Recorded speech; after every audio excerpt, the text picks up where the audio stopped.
Hello, Darren here. In today's video I'm going to be sharing with you how to use the metro system here in South Korea. One of the first things to look out for when you enter the station, or before you enter the station should I say, is that these signs here tells you the line number, the station name, the first train and last train times. What you'll also find when entering a station are these gate numbers. Well, entrance numbers, entrance exit numbers should I say, and this one is number 4. Need to keep a lookout for these and I'll tell you why in a minute. Now it's worth mentioning that today I'm in Busan, but the system is exactly the same in other cities like Seoul. I'm now wearing my mask because we're indoors. I just wanted to say that what you'll find next to every subway station, metro station, is a bus network. I feel it's worth talking about the T-Money card. You can pick these up at any convenience store. What you can then do is load money onto these cards at the convenience store or at the station as well. I'll show you the machines in a second. And it's just a much smoother, easier way to get around Korea with using the T-Money card. Now you will be glad to know that the machines are actually in English as well, and they're really easy to use. So you will find ATMs in the stations, but they don't accept foreign cards. You need to use a global ATM bank machine. So it's worth noting that you can't pay by cash. You pay a little bit more, and then when you are finished with the ticket you can get some money back. It's like a deposit that you pay, but that's just a little bit inconvenient. It is better to use a T-Money card. That's what we've just climbed up, and we're now on the platform, and it's pretty quiet as you can see. A few things to bear in mind. As I mentioned, there are lifts if you don't want to climb up all those steps, but you will have to wait for them, and to be honest, the lifts really are for disabled and older people. Some of the carriages are for women between 7 and 9 and 6 and 8. Also keep a lookout for the disabled areas. The train bound for Tadepo Beach. Tadepo Beach is now approaching.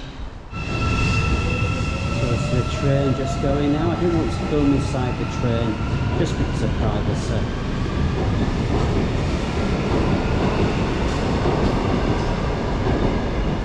A few things to talk about. Firstly, if you see this symbol here, that means that it's a transfer station, so you can get onto another line, so it's worth looking out for those, and it does give you directions on where you need to go. Another thing to look out for are these TVs. You can see where the train is right now and where it's due. That the blue bit is us, and it just tells you how far away the train is.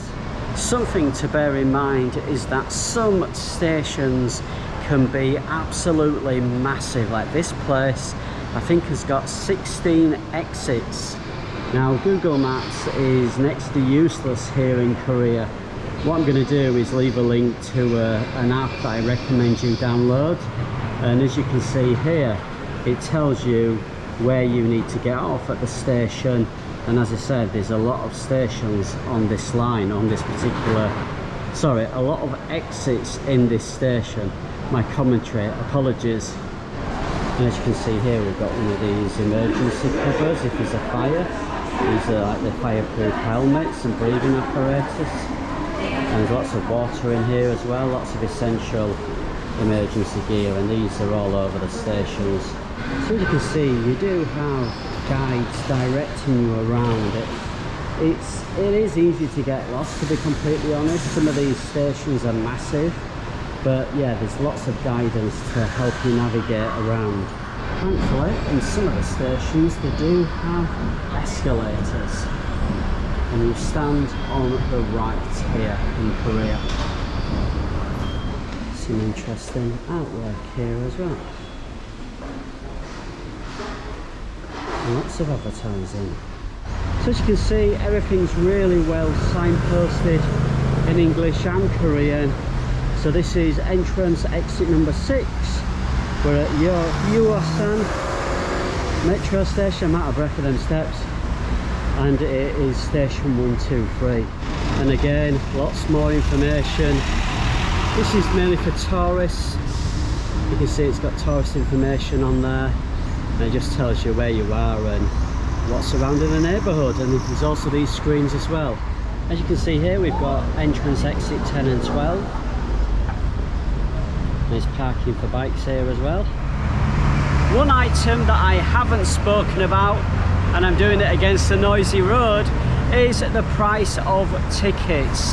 I find for a single journey it's around 1,200 won. Can be a little bit more, it does depend on the distance that you are travelling. So let's get down into the metro station. By the way, these signs here are saying that this is kind of a shelter, you know, if we get the typhoons. And tunnel after tunnel. Something that I noticed is the railings have braille on them, which is really good for blind people.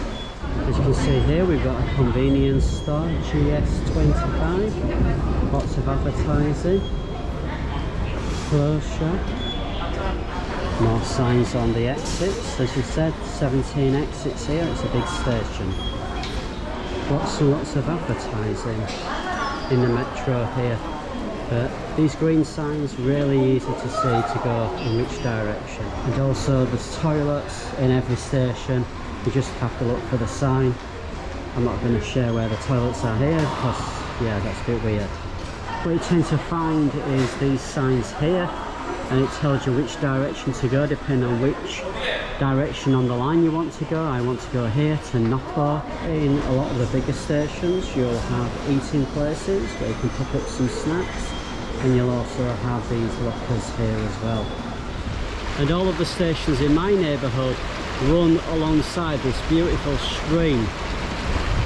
Well, I'm going to leave the video here for today. I hope you found it useful. If you have any questions, please do ask them down in the comments, and I will certainly jump on and answer them if I can.